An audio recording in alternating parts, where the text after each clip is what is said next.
Olá, advogado. Você já me ouviu falar anteriormente em algum momento do FGTS Digital?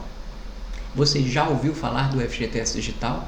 Você pensa que isso é uma questão que envolve somente a empresa ou o contador com as diversas vantagens que o FGTS Digital vai trazer para efeito de disponibilização de serviços? Pois fica sabendo que com a chegada do FGTS Digital tem um monte de coisas, de informações que aparentemente são do seu interesse como advogado.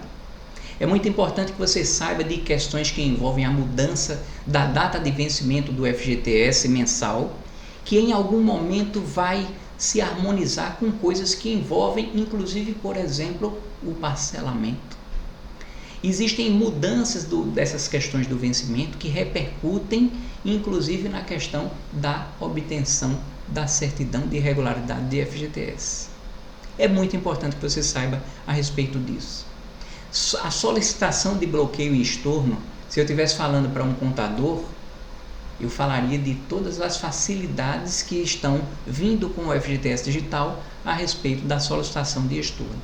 Mas você, advogado, precisará estar atento porque algumas questões que envolvem alguns tipos de estorno precisarão da tua interação com o contador para que você instrumentalize o contador para que ele faça a solicitação e a justificativa correta e a juntada, se necessário for, de alguma documentação que respalde aquela solicitação de estorno.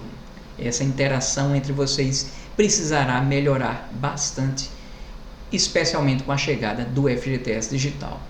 Com a chegada do FGTS Digital, vai ficar muito mais explicitado algo que já existe nas notificações atuais, que é uma nova forma de você computar o valor devido da indenização compensatória, que seria aquela multa dos 40%.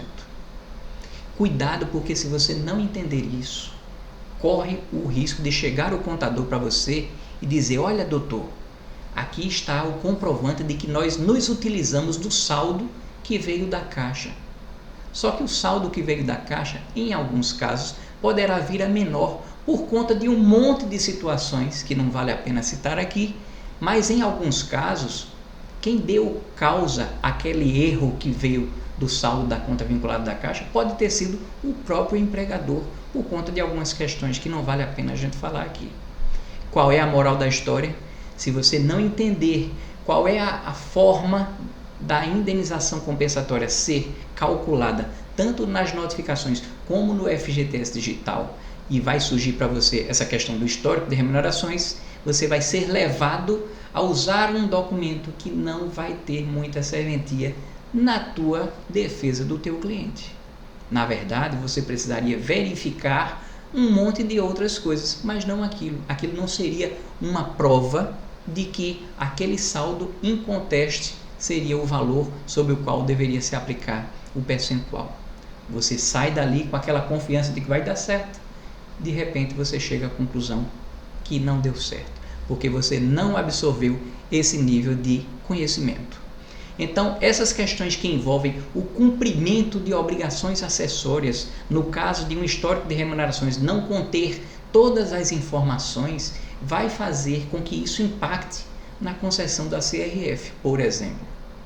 E se o teu cliente está precisando obter uma CRF para participar de uma licitação e você desconhecer isso, você poderá ser levado a fazer algum tipo de demanda que a solução pode estar a pouquíssimos passos de que você, dando a coordenada certeira lá para o contador, você vai conseguir uma coisa de uma forma muito mais rápida, muito mais efetiva do que qualquer liminar que você possa imaginar.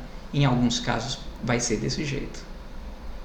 Alguns casos que envolvem os tratamentos especiais para cálculo da indenização compensatória me parece ser também uma coisa que é a tua cara, para que você instrumentalize e diga: olha, contador, nesse caso você precisaria fazer assim, assim, assado.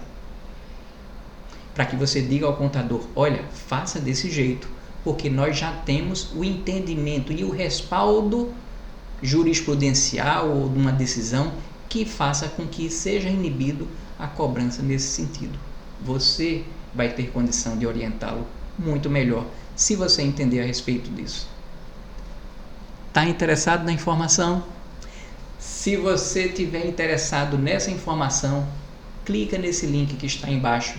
Você vai ter acesso a uma gama de informações de um curso que foi feito por mim com muito carinho, com mais de 20 videoaulas e com cerca de 170 páginas numa apostila, com índice por vídeos, tudo para ajudar a você desempenhar cada vez melhor o teu trabalho como advogado. Seja muito bem-vindo. Enquanto isso, eu sigo contando nuvens.